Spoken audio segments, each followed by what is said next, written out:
Hello and welcome to Thinking AI.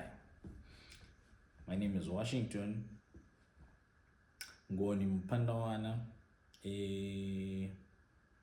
Well, I'm not an expert on AI. I'm just a person who's curious to understand what's going on, and I see that there's a lot that's going on, and that maybe there's value in sharing what I'm looking at and what I find out.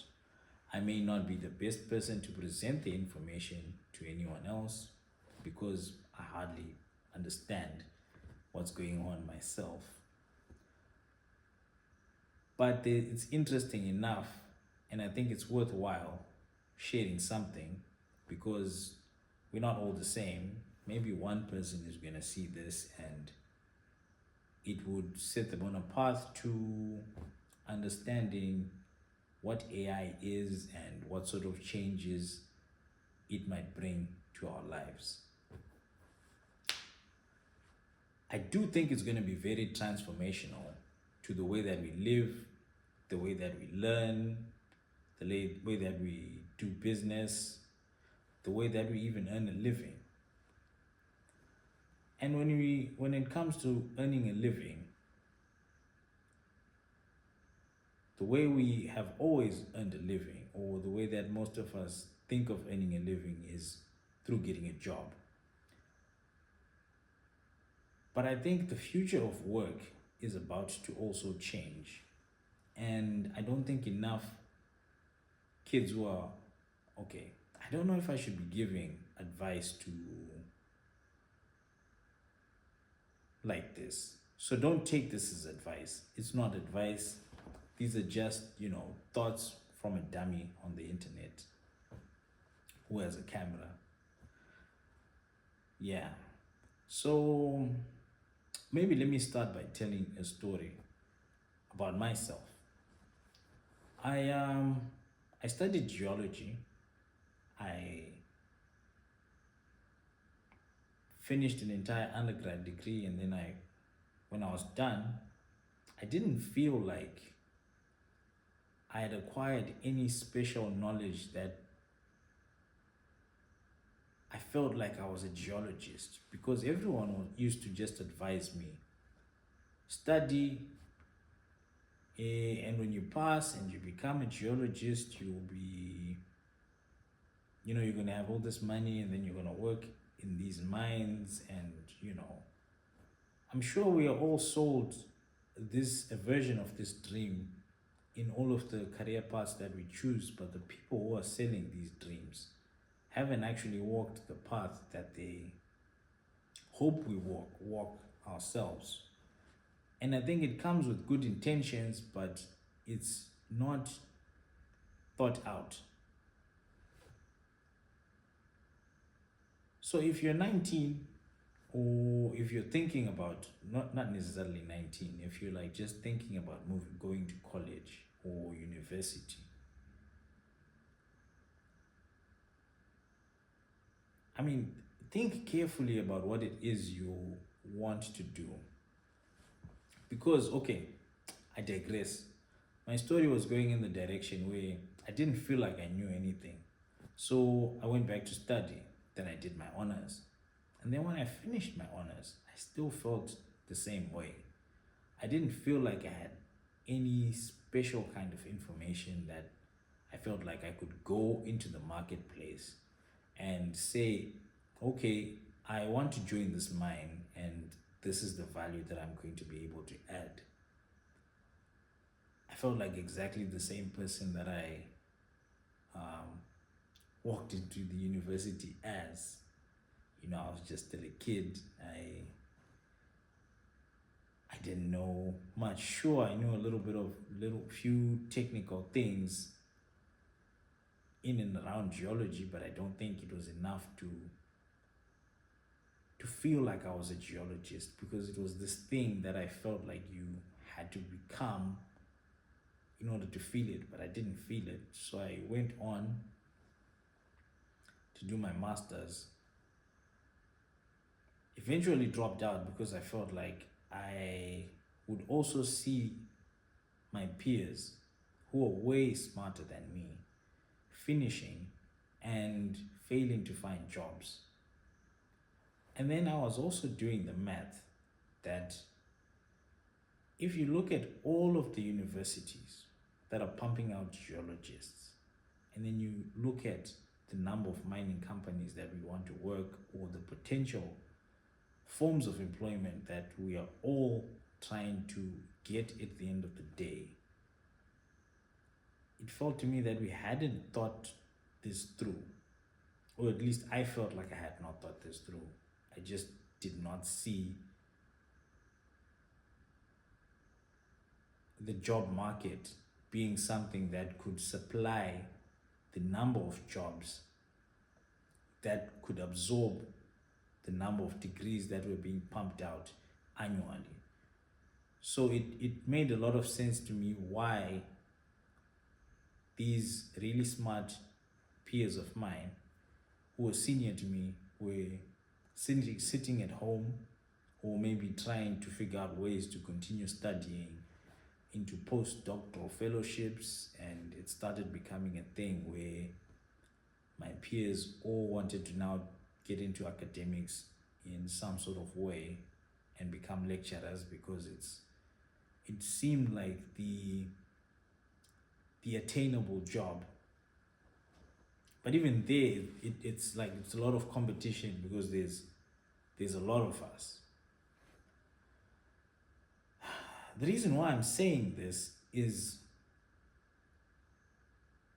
I didn't have a choice, or I didn't know of any other way other than just following the advice that I was getting from people who had the best of intentions for me, like my parents, who wanted me to walk a path that they hadn't walked themselves. But as you walk it, you then realize that maybe I need to figure out my own way.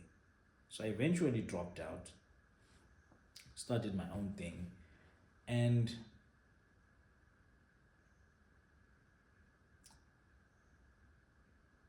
the point of this whole message is that for the young people today,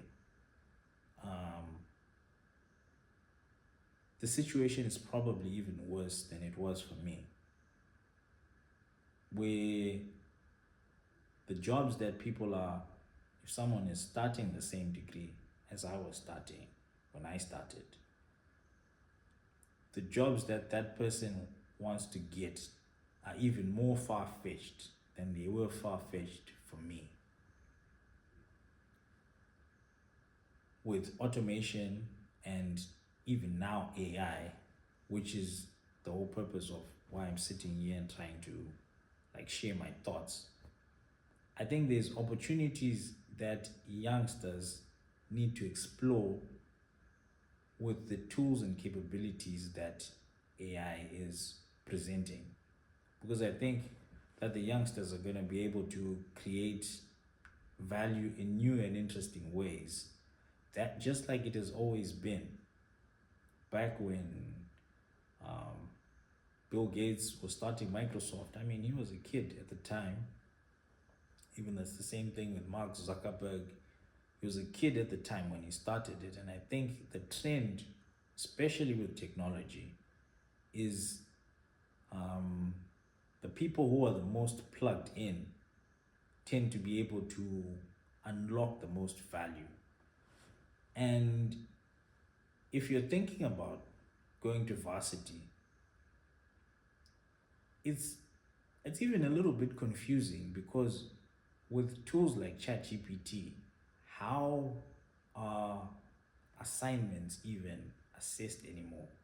Or how is, you could just have a large language model write your entire thesis for you. It's like, I'm not, okay, I'm not here to discuss how education may be changed. I'm here to probably discuss that you should be looking for the opportunities that AI is bringing. I was looking at this guy's channel. What's his name? Is Brett Malinowski or something. I don't know. It's a funny name, but I will attach the name of his channel in the comments below. Then you can maybe go and visit, and he basically interviews a lot of youngsters who are starting software businesses in and around the AI space or with AI tools. And yesterday I was talking to the founder of Cluey,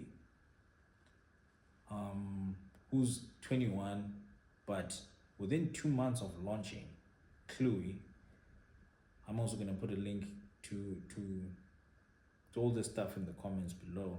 Within 2 months, he had already reached I think it was 500,000 in monthly recurring revenue in just two months after launching. And basically what he did was take ChatGPT and give it an interesting user experience and a user interface. And I like the logic that he used to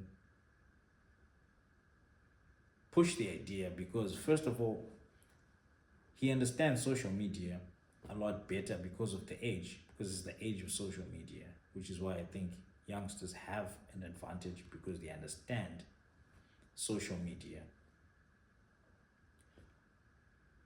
And his marketing was basically trying to generate as much organic views and maybe team up with as many upcoming content creators within his niche, and combine all of that to basically launch Cluey to what it is today. If you haven't heard about it, you probably will hear about it in soon.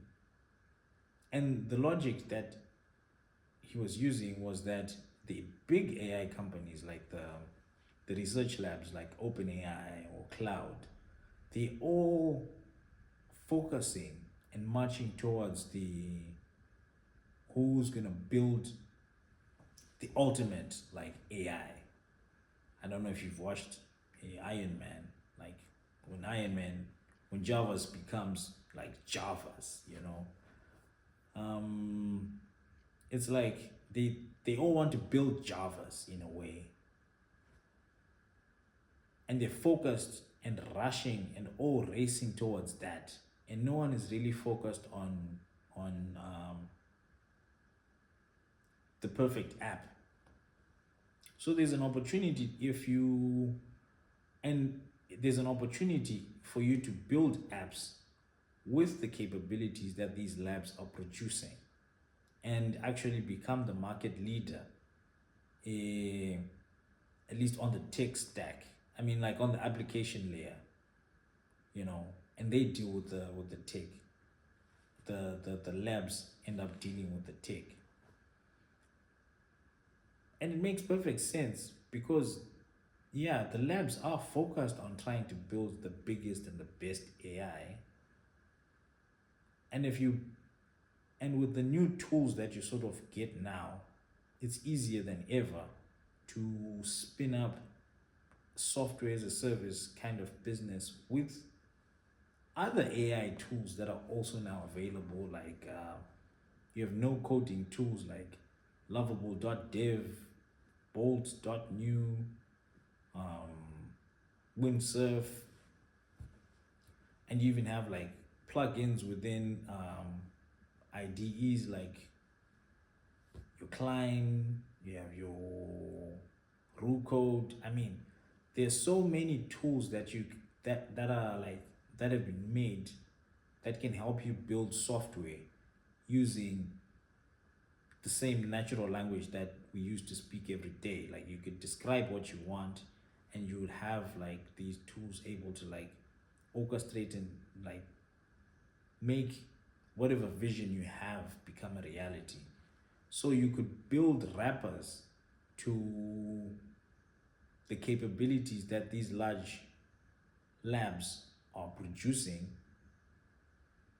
and then become the market leader, at least in terms of users. I mean, to the users, you become like the place to go to for this AI experience. And as the models become better, your like, I don't know if I should call it platform, but your wrapper becomes that much better. And you even like end up maybe potentially having the ability to hold and dominate that space. So there's a lot of problems that are actually that can be solved practically today. Like these AI models are extremely brilliant when it comes to identifying things, like the ability to analyze things and then explain what they're looking at, are so advanced that you can make some applications maybe to identify plants. You can make applications that can help. I think women definitely need an application to identify cars. I'm sorry to I feel like I'm attacking women now, so I should probably leave this conversation. But I've had so many experiences with, not that I'm like a heavy car guy myself, it's just that when most women that I know are describing cars, it's just a white car. And you're like, that's like, make an app to help the ladies identify cars better. I'm sure like it could be a thing. I don't know how you're gonna make money off of that, but the idea is that there are tools and capabilities that are now at your disposal. And all you need is an internet connection and an imagination. And I think that's the work of the future. To use your imagination to help create a better world. And I guess that's the message that I think anyone who's thinking about going to college should probably be. I mean, you should think it through. Let's say if you wanted to become a doctor, then you definitely have to go to college. If you wanted to become a lawyer, I mean, you'd have to go and study law, because you have to, I mean, but if you want to become, let's say, a geologist, I'll speak for myself. I don't think that there's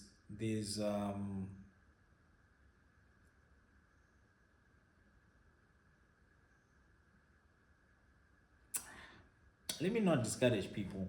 I mean, do what you want. I'm just rambling and saying what's on my mind. I'm not an expert. If anything, I'm a dropout, so you probably shouldn't be listening to me. So, yeah. I'm gonna attach links to some of the tools that I was talking about in this video in the comments section, or is it the video description? Yeah. And then you can check some of the stuff out, and if you would like me to make maybe a tutorial of me using some sort of tool or doing something specific, I'd be more than happy to. I do feel like a lot of other people are making such phenomenal like tutorials, and they make these beautiful videos that make me feel like if I was to try and make a tutorial, it's not gonna be like as like as detailed or as in depth or as like technical as some of the people who are on YouTube, because there are people who are like professional YouTubers, like they're professional with this stuff. If you saw my setup, it's just a phone and a couch. And yeah, the phone is even sitting inside of a flower pot held by a broomstick. I'm probably gonna take a picture and share it.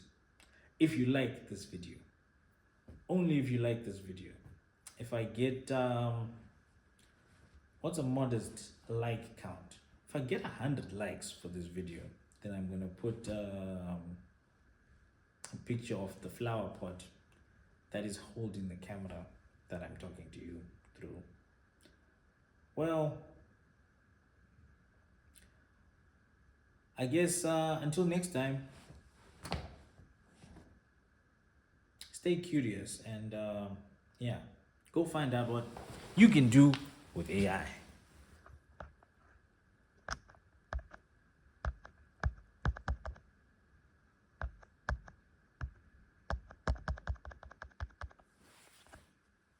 Oh no, I can't stop this. Can't stop this.